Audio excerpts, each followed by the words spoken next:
In the last video, I showed you how to add in a new layer and add an image to that, and even how to lock a layer so that the image and any of the objects on here are able to be locked into place. They won't move on us. And the next step for our maps project is to actually start and putting in those stops. These are locations that are important to you, and in order to do that, I'm going to first use the make a couple different shapes, and these are examples, and this is where you have a little bit of freedom.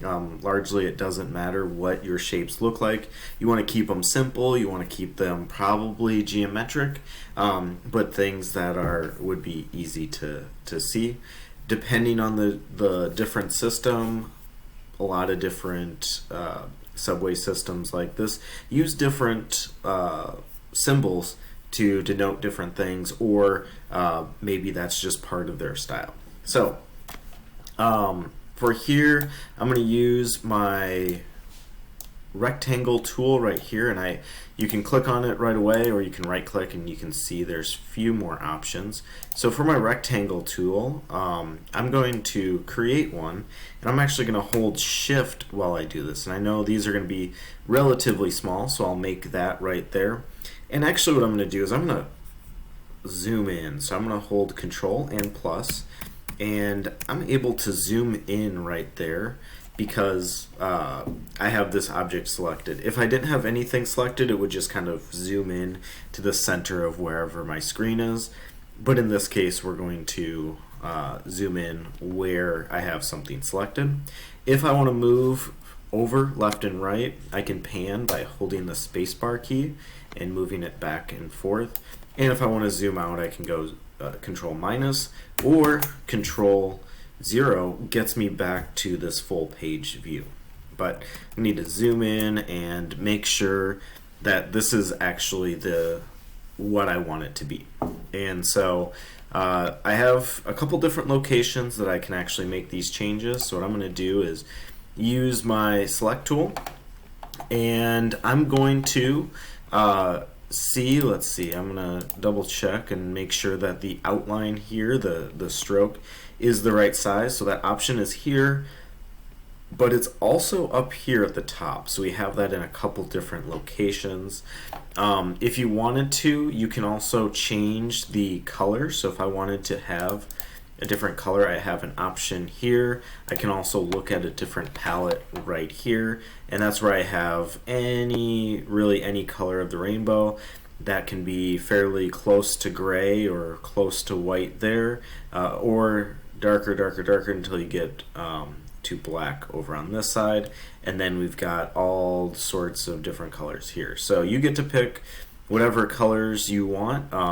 In this case, I've kind of picked I'll undo that little change right there, or at least I'll try.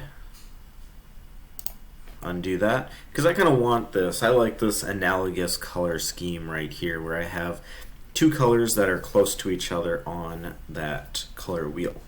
I can also, if I want, I can actually resize this, so that's where I'm going to look at my overall context, and I'm going to see that this is actually, for a stop, this is actually relatively big. So I'm going to find my two arrows like this, hold shift to keep it proportional, and then I'm going to make it a bit smaller.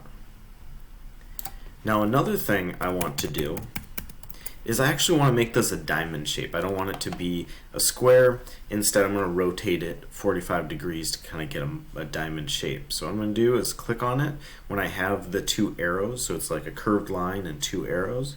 And if I hold shift, it's actually going to rotate and snap to every 45 degrees. And so I can actually rotate it exactly 45 degrees. That keeps it nice and even. And there we go. I've got a good stop marker right here. I can move it around as I want to, and it has shown up on my screen right here on my layer 3.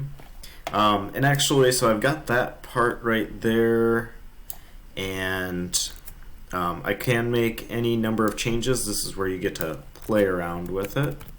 And I'm just going to move that one out of the way. The other option is to use a circle. And for that I'm holding Shift. It's an ellipse tool. I'm just going to hold Shift for that, and that gets me that circle right there. That's the ellipse tool. There's also polygons and stars and rounded rectangles. You get to pick and just kind of play around with it. The shape itself doesn't matter.